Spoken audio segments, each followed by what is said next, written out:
Welcome back, guys. Tonight we're going to talk about what I think might very well be the 2024 Rye of the Year. Let's dive into it. Hit that intro.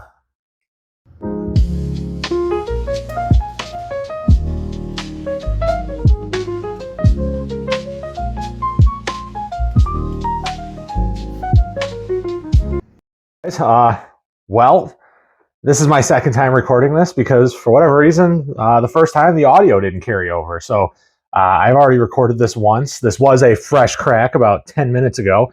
And yeah, we're going to run this one back because I have no audio for the original recording. So tonight we're looking at what I consider to be a very strong front runner for Rye Whiskey of the Year. This is the Sagamore 9-year Rye Whiskey, coming in at, I want to say 112. Yeah, 112.6 proof. So while it took a step forward in age over last year's 8-year release, it did take a very, very slight step back in proof. This one was about just a smidge below 115. This one, obviously, 112.6. I don't think that's going to matter because this was a fantastic, fantastic expression. Honestly, everything Sagamore does is absolutely amazing. The Sagamore Double Oak that I have here, this is our newest bottle because this probably gets killed more than any other bottle here in the Speakeasy. For $60, it's a 90 proof double oaked rye. It's just fantastic. It is impossible to beat this bottle. It's one of the best budget bangers, readily available whiskeys that you're going to find on a shelf anywhere. Now, total transparency here. It's right on the back of the bottle. Sagamore sources all of their rye whiskey from MGP. And I swear to God, guys, if I hear one person complain about how, oh, it's just another sourced product on the shelf, that is so far beyond what is actually going on here. I hate that. I hate people that say, oh, yeah, it's just another MGP sourced product. In some cases, that is going to be true. Yes. This is not one of them. This is not one of them. And these definitely are not them. Sagamore, whatever they're doing up in Maryland, they're doing awesome, awesome stuff. Their releases are second to none. They're some of the best shelf bottles you can find. And for whatever reason, their releases just don't really seem to get much traction on the secondary market. You might find the 8-year, the 9-year, you might see those on the secondary pages for like $20 over SRP, but you're not going to see this $80 bottle cranked up to $150 or $200, or at the very least, I haven't. I think every one of their releases that I've tried so far has been absolutely fantastic. I have a bottle of the sherry finish sitting on the shelf that I absolutely love. I think it is a Midwinter Night's dram killer. Obviously, the port finish is a more direct comparison, but the sherry finish gets the job done.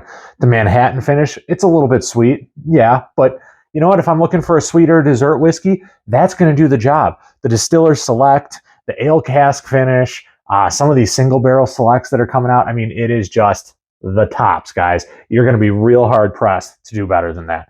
So I've already got a sample here poured in the glass, and I've already tasted it once, but it has been sitting in the Glen for going on about 15 minutes now. So who knows? Maybe it'll wake up a few other things that I kind of missed on the first go around because I am technologically inept.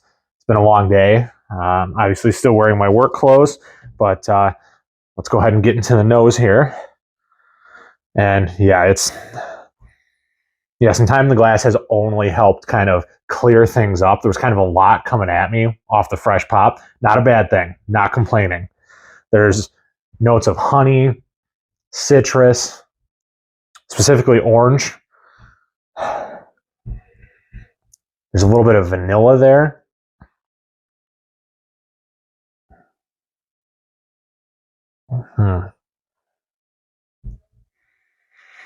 Yeah. Toasted oak, citrus, honey. That all kind of comes through. There's a faint amount of like I don't know if it's like a sweet mint or a spearmint that's probably coming through off of the rye, but it's really pleasant. This has a really, really complex nose that I really dig. So we're gonna go in and give it a taste. The caramel color on this is fantastic. It looks like a nice burnt caramel, bruleed caramel, I think is the classy way of saying that. But let's go in for a taste. Cheers, guys.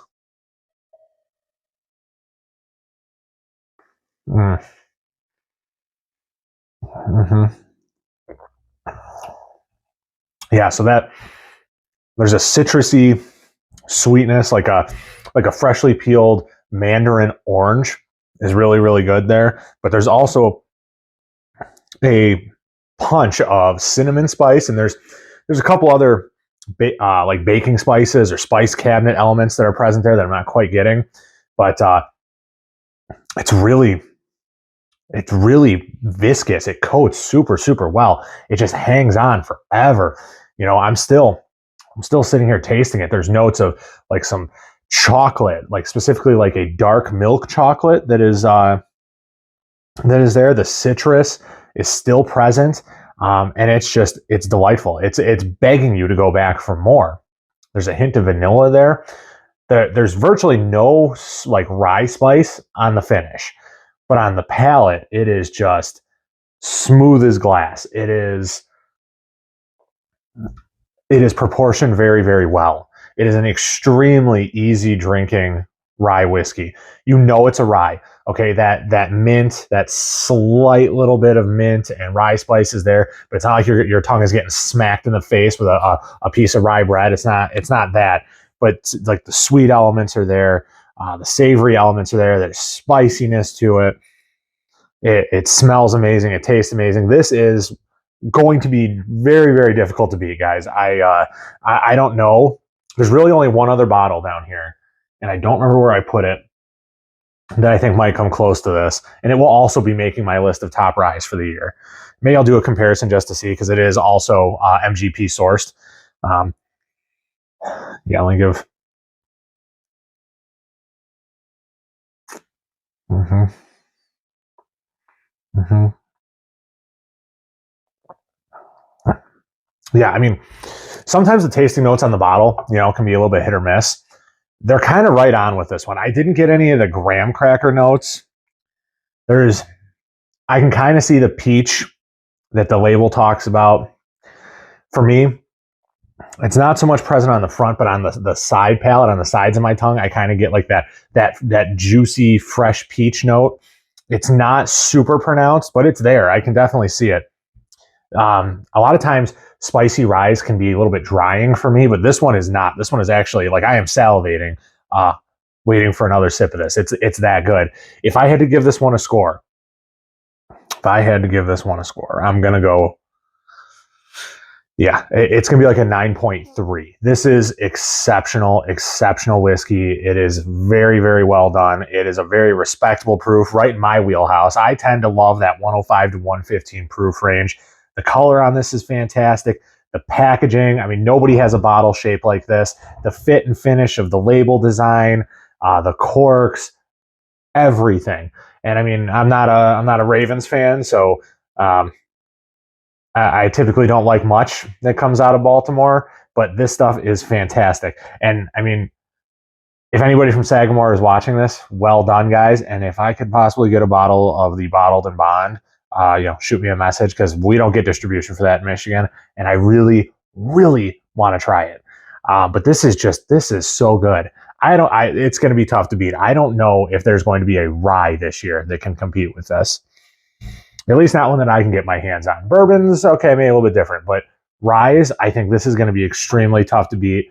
9.3, guys. So if you see this one for the $80 that it sits on the shelf at, I mean, that's a buy. That's a buy all day. Don't worry about trying it. You will like it. It is definitely a rye, but it is not a super punchy, super spicy, super in-your-face rye. Bourbon drinkers will probably like this. Rye drinkers will absolutely love this, and universal whiskey appreciators like myself will absolutely revere this as being an amazing bottle, which I think it is. If I can find a backup bottle of this, I will definitely be grabbing one, because this is a fantastic, fantastic whiskey. This is the kind of stuff that you want to grab up a couple bottles of, stash the rest in your bunker, share this with your family, with your friends. The holidays are coming around. This is the kind of bottle that you want to show people, to share with people. If you're trying to get people into whiskey, or maybe people you know are trying to get into whiskey, and you want to give them something really good that won't necessarily take their head off, this is something that isn't low proof, but I think is very approachable. I think it drinks a bit cooler than its proof. It hits a little bit under its proof point. That came out the wrong way, because I think it punches outside of its weight class. I really do. I think it's better than a lot of $150 rye whiskeys I've seen. but it comes in a bit less hot than what the 112 or 113 proof point might suggest. So yeah, if you guys see this, pick it up. 9.3 out of 10. I'm sticking to that. Yeah, leave me a comment.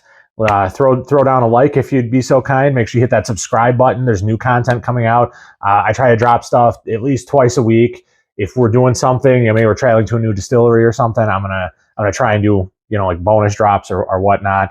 But until next time, guys, cheers.